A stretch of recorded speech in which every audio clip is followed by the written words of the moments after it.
Survivor specialist John and McKenna are here? Yeah, we are officially on the channel talking to you about Survivor, and we are so excited. John, what were your thoughts on this episode? You know what? It's a premiere for a brand new season of Survivor. It's always exciting. I was super happy just to have Survivor back on my screen again.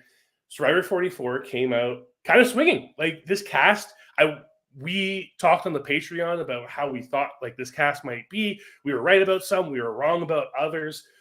But in the end, that with some brand new advantages, this is shaping up to be a very fun season of Survivor. Yes, I am so excited to watch this play out and let you guys know the gist of what's going down with this podcast. So, it is not necessarily a recap because that is Phil and Alexa right after the episode, but we are going to be talking about this episode and referencing past episodes within it, like certain memories we have from past episodes of Survivor, talking about the history of Survivor within this week's episode. And then on our Patreon, we are going to be deep diving an episode that we specifically reference in this recap. Yeah, so every Thursday from now on, after you hear Phil and Alexa on Wednesday recapping the episode, McKenna and I are going to come in with our historical take on what we just watched. Yeah, exactly. So let's start off with the tribe names, something I am very passionate about, and John glanced right over his head. There are two tribe names that are super similar to ones that we have had in the past, which I'm repping right here. Ratu is basically Rotu, and then Soka is Soko from HHH. So there hasn't been a lot of diversity in names at some points. Like we have Coco from last season. So like it's kind of like they're twisting it a little bit. Yeah, and part of that comes from the fact that despite the fact that, Rotu is Marcasian and not Fijian, um, the point of the matter is they keep using these names over and over again because they're still in Fiji. Similar. Yeah, exactly. But let's get into the bread and butter, which is the actual season and, medical attention during challenges.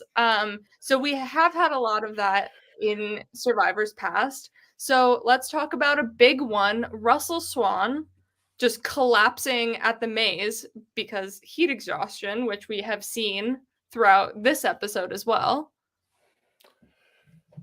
Yeah, and when we look at the premiere for 44, and we have Bruce, getting a little overzealous with his dive and hitting his head, serious injury. Like head injuries are nothing to scoff at. Even if this didn't look like it looks bad because there's like blood gushing out of his forehead and everything. Mm-hmm. The problem is never like the blood gushing; it's always the potential of what can happen with a head injury. That's why concussions are taken so seriously in sports. Mm-hmm. Because brain swelling, Phil mentioned it yesterday with Liam Neeson's wife, it can be a moment and then all of a sudden everything turns for the much worse. Yeah. So yeah, we have Russell Swan collapsing in a challenge. We have, if we're looking at other premier medical issues that happen in a challenge, we're looking at Courtney Moon in the One World well, premiere. At least props for this challenge not being like just visually dangerous. Like you just had to go under the mud pit. That was a giant leap into a net, and he's just like, make sure you fall on your back, and like your inherent like body is just like, oh my god, I have to brace myself. And then she needed a brace. Yeah, when you look at someone like Courtney Moon who's jumping in this big cargo net, and if the challenge has this preface of, hey, you have to fall this exact way. If you don't, you're going to get hurt. Mm-hmm. Chances are you don't fall that way, you're going to get hurt. And that's where we get one of the, I don't know, it might be one of the most iconic medical evacuations ever on the show because it happens so early. It happens so fast. I mean, until now, it was one of two premier medevacs Because then we other have than yeah, and those are the only premier medevacs we have until today. And we had Jackson last season, but like Phil specified yesterday, it's a little different of a situation because it's based on the medication that Jackson was taking. Mhm. But it is still a premier medevac. So Yeah. we're up to 4 in total now over 44 seasons. But I think the medical attention during the challenge, that closely resembles this one is Kelly Remington in Worlds Apart, where they are blindfolded, they drop the, I don't know, pulley scaffolding thing, and it lands right on her head, deep cut, and, blood everywhere. Yeah, I mean, head injuries produce a lot of blood. Turns out there's a lot of blood that goes to your head. Mm, So so they tend to look really, really exaggerated and really bad. And like I was saying, the danger of a head injury is the stuff that we can't see and not the stuff that we are seeing most of the time. yeah, exactly. So that all gets cleared up. He gets medical. He says he's fine. They continue with the challenge, and Jeff gives him this moment to say, "Survivor's ready, go." And my instant thought was when Cerise basically snuffed her own torch and said, "All right, the tribe has spoken." And that was like a moment of Jeff giving his lines to the contestant because of this like monumental moment or something like that. Yeah, it's an interesting situation where we get a Jeffism, one of these classic Jeff Probst lines that Noah, it almost feels sacred for Jeff to be the one saying it. Mhm. And in these instances where he's acknowledging that, there's something beyond the game happening right now, that he provides that opportunity for these people. Yeah, exactly. And like to be Bruce, like I know he got medevaced, but just to have that moment before getting medevaced, like I got to call survivors ready. Did you see that? Like must have been pretty epic. And we'll move on to our next correlation here to past survivor, and it's outside the immunity challenge. We go back to the camp of the sweat challenge, with this coconuts in the net. It kind of brought back the memories of those challenges where they would have the net of coconuts. Either they would have to fill it and then it would drop, or you have the contestants that are holding up this heavy net of coconuts that the other team are firing coconuts into. And this is no easy task. Like coconuts are heavy. Yeah, there's a reason why these challenges have mainly involving coconuts and nets have been suspending coconuts over the ground and holding it up as long as possible. And these massive physical feats that we keep seeing with this, it's because coconuts, like, they have quite a bit of a mass to them. And as you add more and more, I think it's really a quantity thing here. Yep. But we've seen people struggle. We had the Karamoan challenge where Brandon Hans is Like his holding crazy up that face. net. Yeah, but this is not an easy feat. And while this combination of coconuts and nets isn't something new in Survivor, this was definitely something we hadn't quite seen because the net almost looks long enough that you don't have to drag it that far until that camera angle shifted and you actually saw the distance Mhm. between these two piles of coconuts. Yeah, I would definitely not want to do any of this, have any part in that. I would test my luck on the Savvy challenge for sure.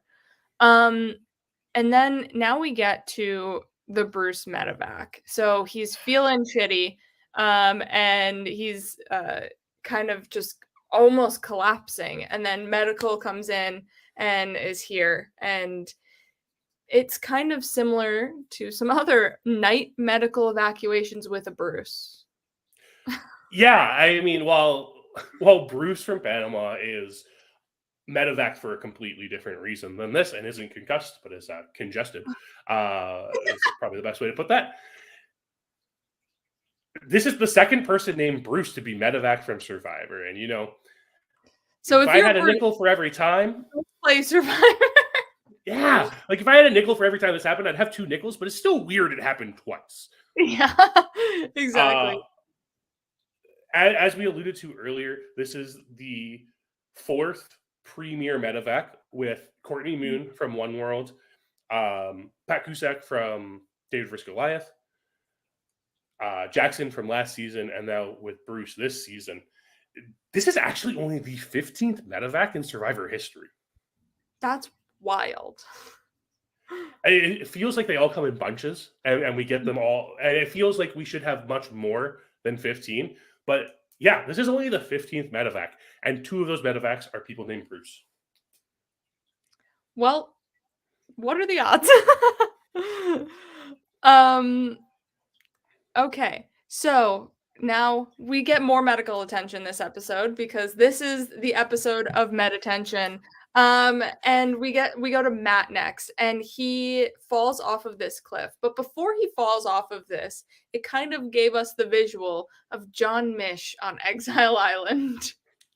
That solitary rock structure, and yes, Jean Mish was in Samuel del Sur and not in Fiji. It still has that feeling of it, almost that feeling of like man versus nature, and like that desire to overcome it is as how Matthew's approaching this.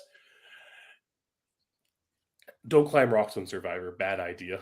And with no shoes. That was just like a big issue for me. And then he gets his arm put in the sling.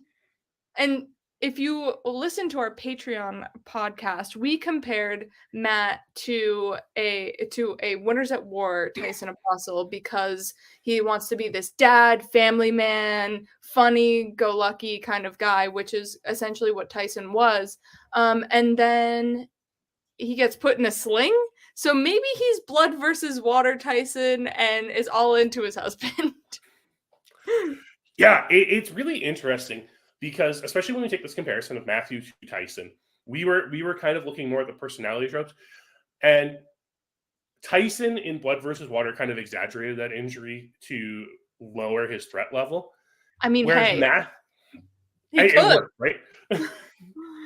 But whereas Matthew in this episode, even when the tribe was discussing whether to take the sweat or savvy challenge, he mentioned wanting to participate in the sweat challenge to show his worth to the tribe because he is the smallest guy on the tribe. So he kind of has that opposite issue that Tyson had, where Tyson exaggerated this injury to lower his threat level because he felt people thought he was too physical.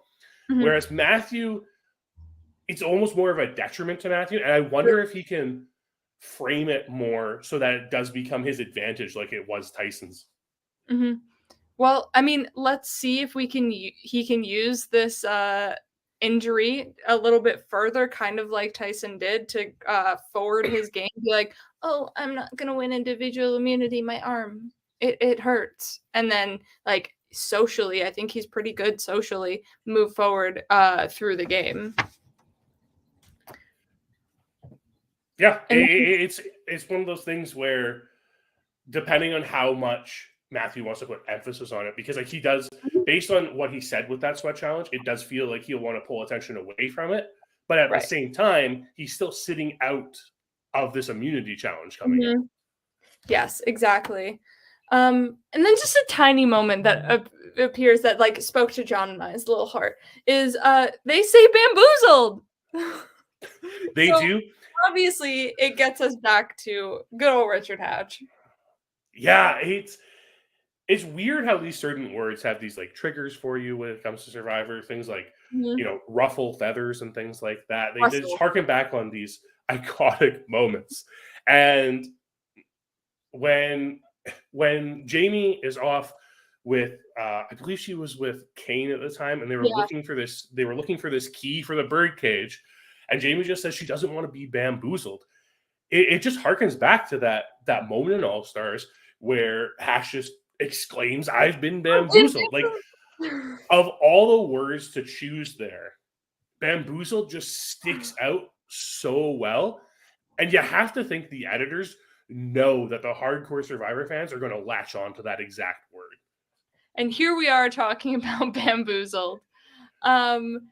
So speaking about this bird cage and the Orange Tribe, we have Brandon and Maddie. They kind of come upon the key together, even though Brandon found it himself, but then he wanted to hide it, but then he told Maddie, and they wanted to hide it. So it was a big, like, issue there that instantly stuck out to a moment for John. Yeah, because we've had tons of people looking for immunity idols, finding immunity idols, hiding immunity idols while people are watching them. I mean, we have the Kagayan idol in the mud wall, where where Spencer's able to get it and pop it away quite easily without people noticing. But we Mhm. also have this moment in Winners at War where Tony and Ben are just walking down the path, and Ben finds the idol and tries to discreetly hide it, and Tony just calls him out on it immediately. And that's what this harkens more to, because at this point, we're not 100% sure how Maddie and Brandon are interacting with each other. We're not sure if they're going to end up working together in the future, if they trust each other at all. Mhm. And to see this thought process of Brandon of, oh, I should hide this, I should just do this all for myself. Oh, but did Maddie see it? So is it better for me to come clean? It just feels like that moment, because in Winners at War, Ben has that moment where he tries to snow Tony, and Tony just pushes a little harder to be like, no, I definitely saw you get this, Mhm. which Maddie doesn't do because she isn't 100% sure based on her confessional. But if you're in the instance where you're walking down a trail with someone and they happen to do something that seems a little too suspicious, maybe it's better just to push them a little bit. Yeah, when Brandon then told Maddie and they were talking, should we hide it? What should we do? It almost to me reminded of the So Kim Joaquin, like, do we take the idol clue or the bag of rice? But we chose the medium option, kind of thing, where it's like, Yeah. do we tell them? Do we not? What do we tell them about this advantage section or idol, whatever?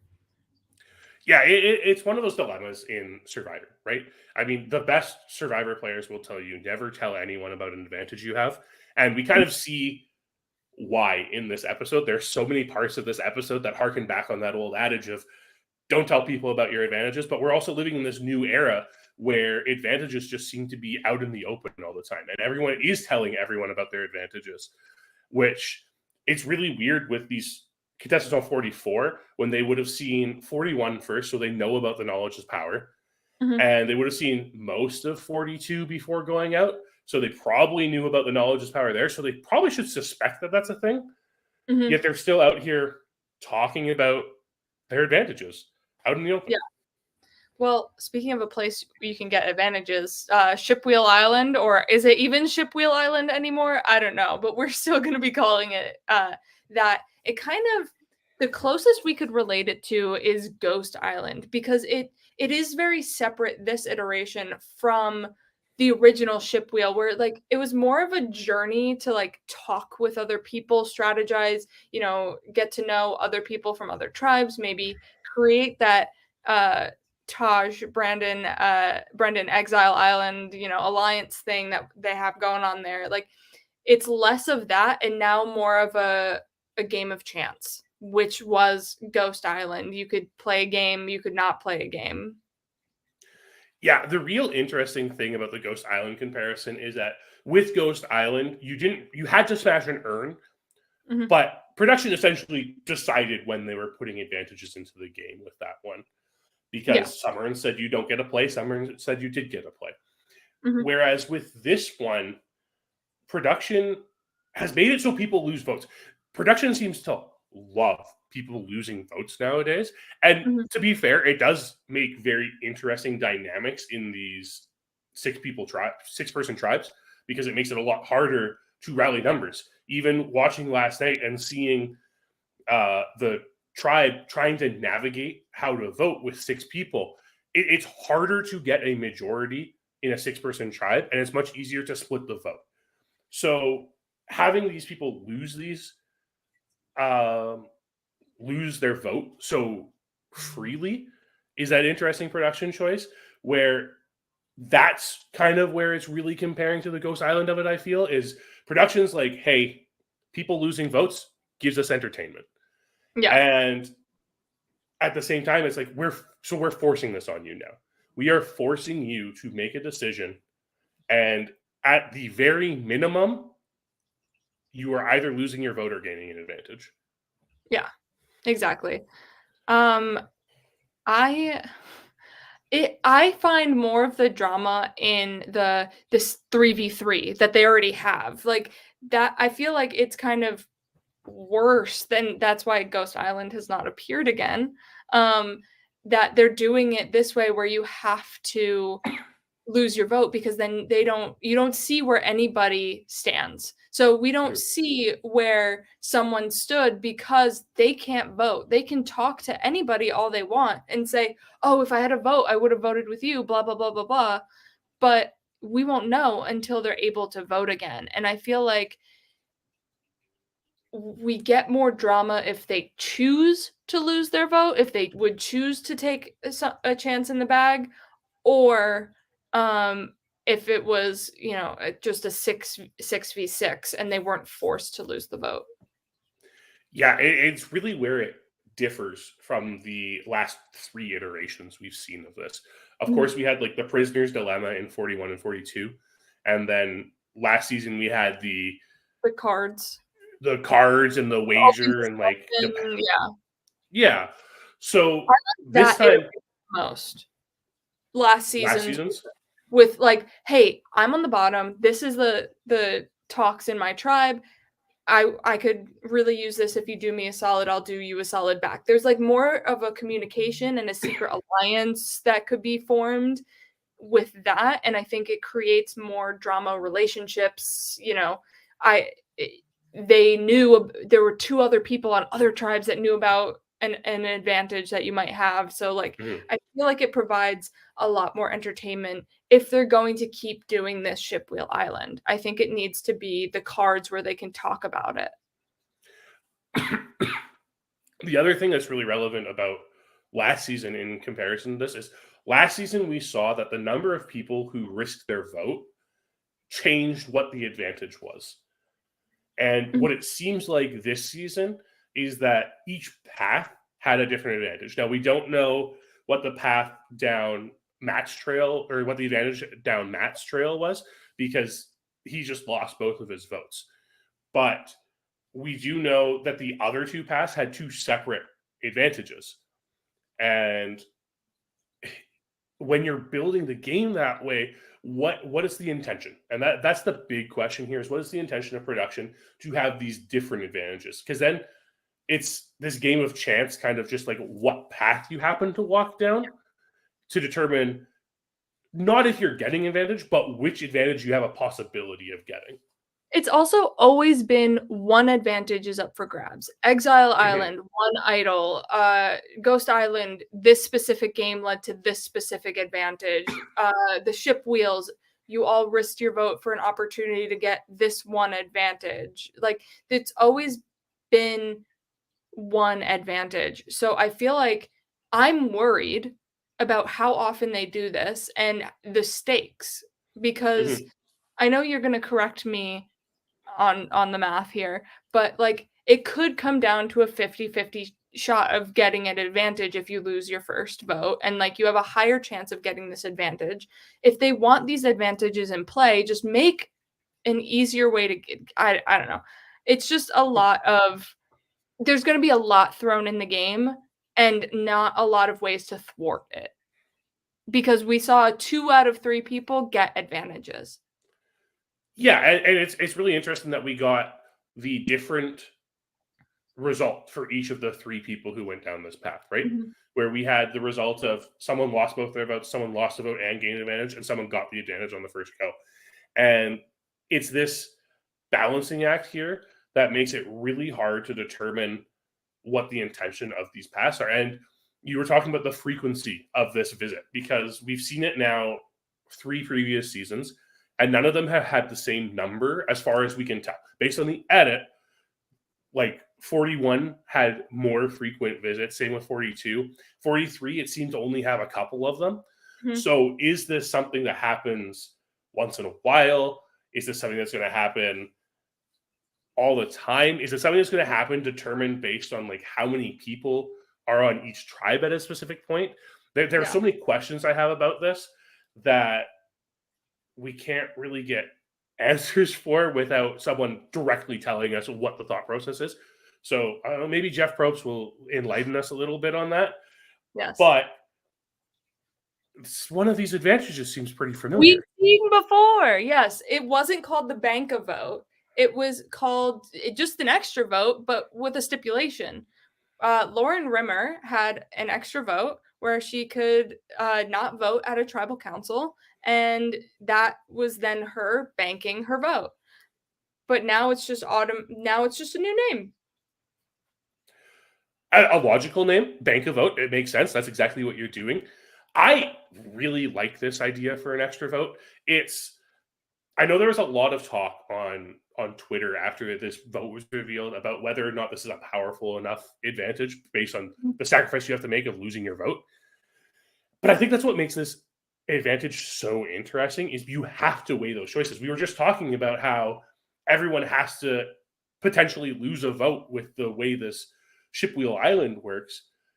But with this advantage, you are given the choice as to Yep. whether you lose a vote or And it's at any you give up on the tribal. advantage. Yeah. So it doesn't have to be at your 6-person tribal. It can be at the merge, and when your vote might not matter.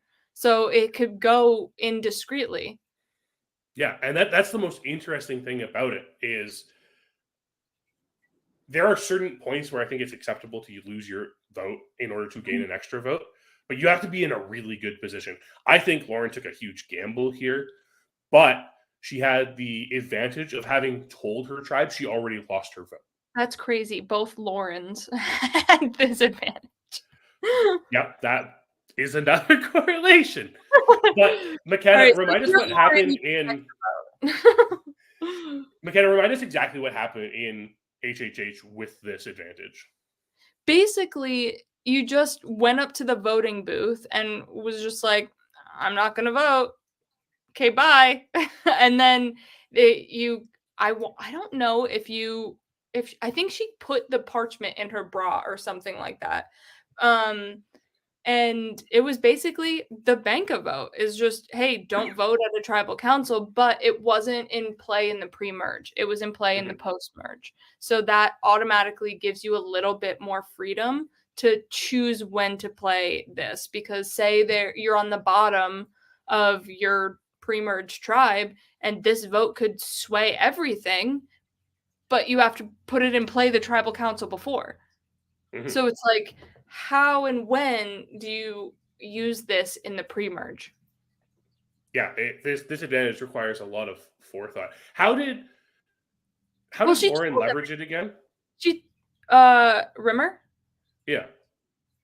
I don't think she told anybody about it, and Mhm. then just did it, and Ben negated it. Right, because that's what happened. That's the story of that season.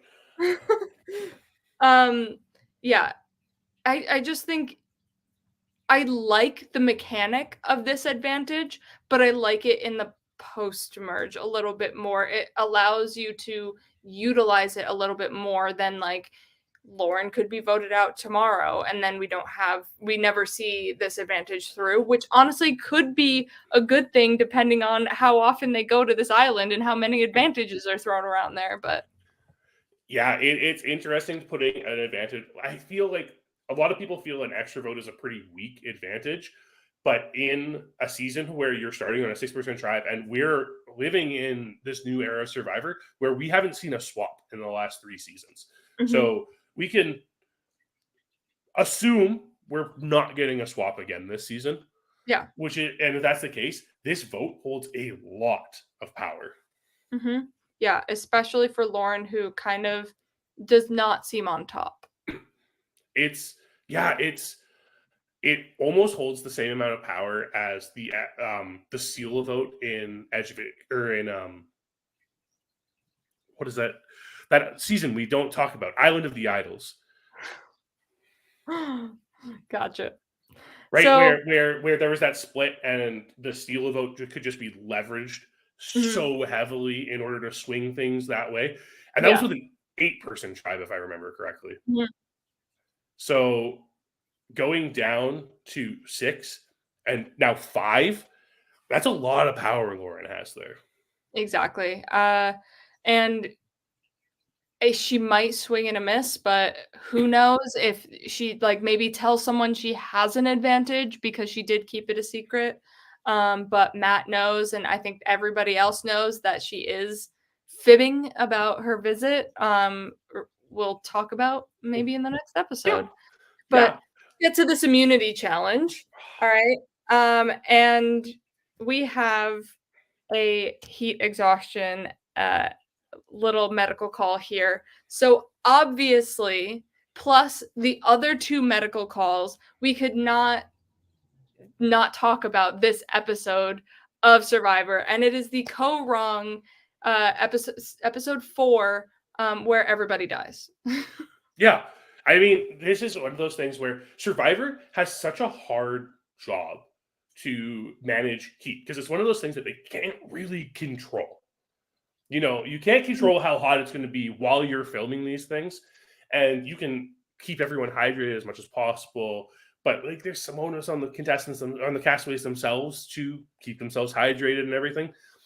But you go into this immunity challenge, and Brandon is suffering from heat exhaustion. Like, he's just completely fading. He's a big guy, so he's probably running hotter than these other people are. So he's going to hit him harder. Yeah. And he spent 4 hours pulling coconuts across a beach. Yeah, exactly. I don't fault the man for going down, but also we've had 3 medical calls in this damn premiere. Like, Yeah, it it's a lot. it's wild. And so plugging our Patreon content now, we will be deep diving this co-wrong episode, and it will be going up tomorrow, I believe. And John and I are going to talk all about this 3-person medical attention episode with a medevac. So tune in tomorrow there. But let's talk a little bit more about the actual challenge itself. And we got a giant slide puzzle, which we have seen before. Jeff is correct. We don't often see a giant puzzle like this, but we have seen sort of iterations of this giant slide puzzle. That's right. We've seen 2 predominant giant slide puzzles. The first being in David vs. Goliath. And they aren't the same. They're not like a Survivor logo slide puzzle. They actually, both of these slide puzzles are quite different. Yes. All 3 are completely different, but it's a slide puzzle. The David vs. Goliath was just ordering numbers. And the other one that's probably a little more memorable was from the premiere of Edge of Extinction, where it's the asymmetrical slide puzzle where you have to get the big block out and slide it out from the puzzle. These are heavy puzzle pieces. Yes, but unlike all of the other ones, this one has a formula where I feel like all the other ones don't really have a formula because it all depends on how they're randomized in their grids. But this one has a formula, and it's a lot of moving around these pieces. So I was not shocked when Brandon, the biggest dude, was like, I'm out. Yeah, and he's suffering from heat exhaustion. He's already pushing himself to his limits. Yes, he is a professional athlete. He is someone who can do this, can push it, knows what his limits are, can push them to it. But honestly, being a professional athlete and knowing those limits is probably why he can tap out at this point and be like, no, this is not going well. I need this attention. The weird thing here is this is the second time this episode where Jeff pauses the challenge. I think so. In relation to the co-wrong challenge where he does not pause it, the Brains tribe had already won immunity when Debbie collapsed. The other tribes were doing quote unquote fine. And then that's when medical needs to step in. Here, I think it would be unfair to the Orange tribe to have everyone still be competing because they haven't won. Right. But at the same time, even if we just look back at last season, when Carla injures her hand in an individual immunity, nothing's paused so that medical can look at it. She didn't ask for it, though. That's true. Is that the difference? I think so. I think if you ask for medical attention, she was just like, I'm going. Because even still, we didn't see the pause in the challenge until Bruce was like, okay, yeah, I'm collapsing and need help. Jeff was like, let Mhm. me know if you need medical. So Carla never was like, I need medical. She was pushing forward. Bruce didn't want medical until it was absolutely needed. Yeah, that's a good point. Maybe that's the difference there. But these tribes are competing so hard here that Yeah. Brandon Brandon. Brandon not competing here makes it really hard. And it just seemed like after the pause, there was a Mhm. big infusion of energy for everyone, which really put this tribe back. Yeah. Um, I everyone got their boost in the break, but they didn't have Brandon back. He still Mhm. sat out. So they were man down and granted, yes, they did have the break, but everyone on the other tribe had the break as well. So it was still kind of theirs to lose. Yeah. Yeah, it's a tough break. It happens. We see this type of thing happen a lot. In fact, it almost does remind me of that Cambodia or the Korong challenge, which I suppose is in Cambodia. But um, even with like how the bronze are tackling that, where Alicia's kind of just like kicking sand around and not really participating, and Mhm. it puts them back a lot. Yeah. Yeah. So we are now going to go to tribal because, the orange tribe does lose, and this tribal is wild. We kind of relate it in a sense to the Cambodia famous tribal, where every advantage under the sun gets played, and then you have to decide, all right, who's going home Yeah, between yeah, between Kimmy, and it's just like, all right, so now we have like 3, possibly 2 people, like, be having the ability to go home, and, s it's just it everybody gets shrunk from the amount of, like, shots in the dark and idols and, no votes. It's just everything. Everything kind of gets thrown into one tribal and at the premiere and the first tribal council. yeah, and during that Cambodia tribal council, like that's the infamous tribal council where it was so complicated. Jeff Probst brings out a whiteboard to show us exactly what's going on, and Mhm. he's like crossing things out to show who's immune and everything. This was luckily a little less complicated than that because there were Just still leaky people who could votes. receive votes.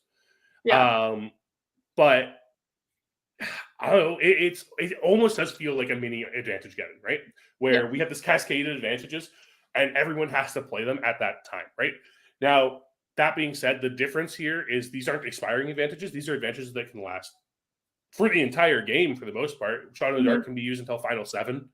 The immunity idol is good until final 5. So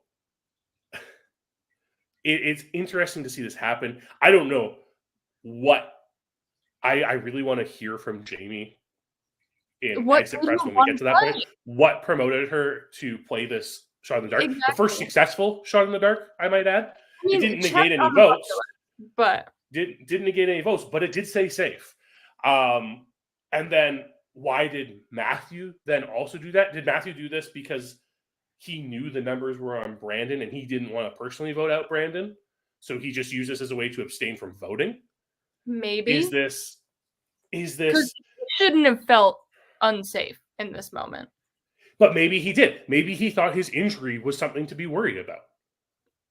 Right? And it does seem like there wasn't I mean, no votes landed on Lauren, which was what we are led to believe was going to happen based on this like bench talk at the immunity challenge between Matthew and Claire.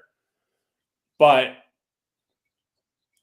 that doesn't come to fruition. And we see someone else completely go home who we didn't even know was on the radar in the first place. Yeah, that that feeling alone reminded us of Advantage Geddon as well, where Suri goes home in where like, oh my gosh, how the heck does Suri go home? We know Brandon and Maddie had their like issues a little bit, or like Brandon didn't trust Maddie, and we can make the sense of it. But it's that feeling of like, oh, the real other just went home. Like the nobody was talking about it. Maddie wasn't really a name that was being talked about. No, no, no. And you can see logically how it would get there based on, Mhm. paranoia. Brandon probably found out that Maddie was the one pitching his name out and Yeah, everything like that. But McKenna, this is the first successful idol play since the final 6 of Winners at War. This is the first idol to negate a majority of votes in 4 seasons. In the new era itself, this is the first one to negate a majority of votes. that's freaking wild.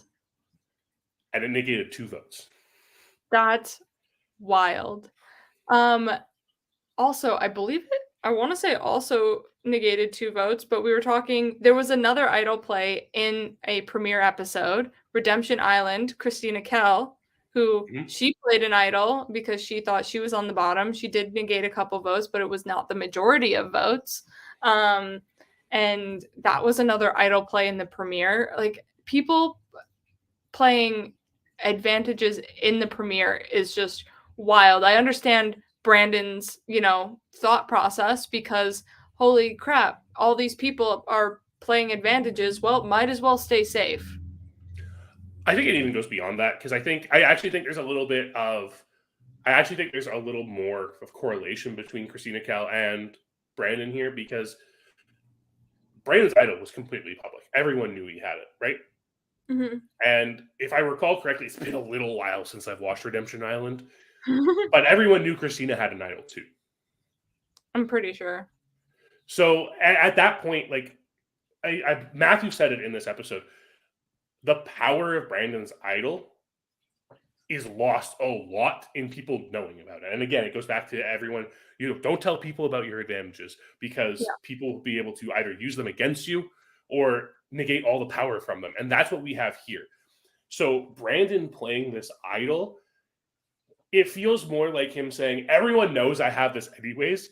It is less dangerous for me to have it than for me to use it than for me to Mhm. hold on to it and hope I use it at the right time later down the line.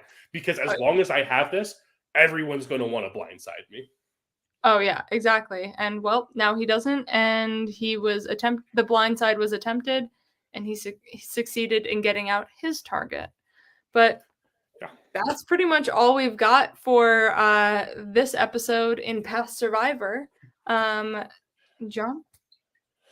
Yeah, I mean, this premiere, it provided us a lot. Thankfully, with us coming in with this new series, wasn't sure what we were going to get out of this first episode, but it did give us a lot of things to harken back to. We are living on 22 years of Survivor now. I guess it's 23 technically with that gap year, but we're in our 23rd year of Survivor now, and there's so much history of Survivor to talk to, and I'm just so happy that the two of us get this opportunity to talk about Survivor in this context.